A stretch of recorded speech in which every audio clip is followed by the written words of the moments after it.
আজ phone scroll করতে করতে চোখের সামনে এই রেসিপিটা আসলো, চিজি পিৎজা পরাঠা।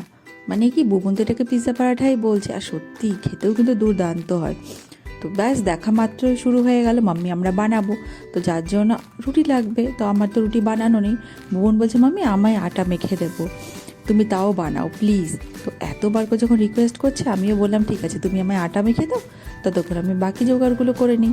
এই বলা মাত্রই দেখছি ও বাটি নিয়ে আটা মাখতে স্টার্ট করে দিল। দেখে তো আমারও ভালো লাগছিল, চলো একটু তো হেল্প করছে। তারপরে আমি কি করে নিয়েছিলাম, এখানে দেখেছিলাম রেসিপিতে অনেক কিছু সবজি দিয়েছিল, তো আমার কাছে তো অত কিছু ছিল না। আমার কাছে ছিল পনির, ক্যাপসিকাম, পেঁয়াজ, কাঁচা লঙ্কা, বাস এই কটাই ছিল। তো কাঁচা লঙ্কাটা তো আমি দিলাম না, স্কিপ করে দিলাম যেহেতু বুবুন খাবে। আর সাথে পিৎজা পাস্তা সস, ওখানে তো অনেক কিছু দিয়েছিল, কর্ন, তারপরে আরও মানে অনেক রকমের সবজি দিয়েছিল, জুকিনি, কিন্তু আমার কাছে অত কিছু ছিল না বলে আমি আর কিছু দিইনি।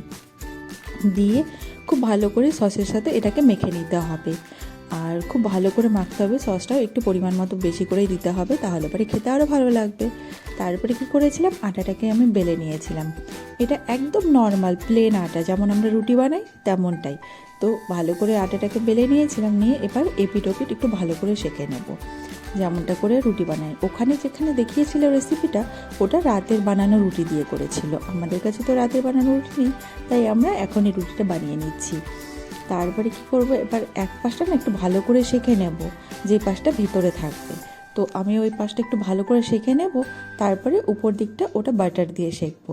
তো ভালো করে যে পিসটা সেঁকে নেব, সেই পিসটার মধ্যে আমরা এবার স্টাফিংটা ভরে দেব। পনির আর যেটা হচ্ছে ক্যাপসিকাম দিয়ে আমরা বানিয়েছিলাম, ওটা এবার ভেতরটা খুব সুন্দর করে লেয়ারিং করে দিয়ে নিতে হবে। উপরে পুরো সস দিয়ে ভরে নেওয়া যেতে পারে, কিন্তু আমি আর এক্সট্রা সস দিলাম না, আমি অল্পই সস দিয়েছি, কারণ আমার না বেশি সস খুব একটা ভালো লাগে না। তারপরে কি করতে হবে, মজারেলা চিজ বাড়িতে ছিল, যে কারণে আমি দিয়ে দিয়েছিলাম, আর চিজটা একটু বেশি করে দিয়েছি। চিজটা একটু বেশি হলে যা হলে ভালো লাগে। চিলি ফ্লেক্সও দেওয়া যেতে পারতো, কিন্তু আমার কাছে চিলি ফ্লেক্স ছিল না বলে আমি আর দেইনি। দিয়ে এবার এটাকে ফোল্ড করে নিতে হবে, নিয়ে তারপরে এবার বাটার দিয়ে খুব ভালো করে এপিস ওপিসটা একটু সেঁকে নিতে হবে, একটু কড়া করে সেঁকতে হবে, তাহলে পরে না খেতে বেশ ভালো লাগে, ক্রাঞ্চি ক্রাঞ্চি। আর এতটা সেঁকতে হবে যতক্ষণ না পর্যন্ত চিজটা মেল্ট হয়ে যায়।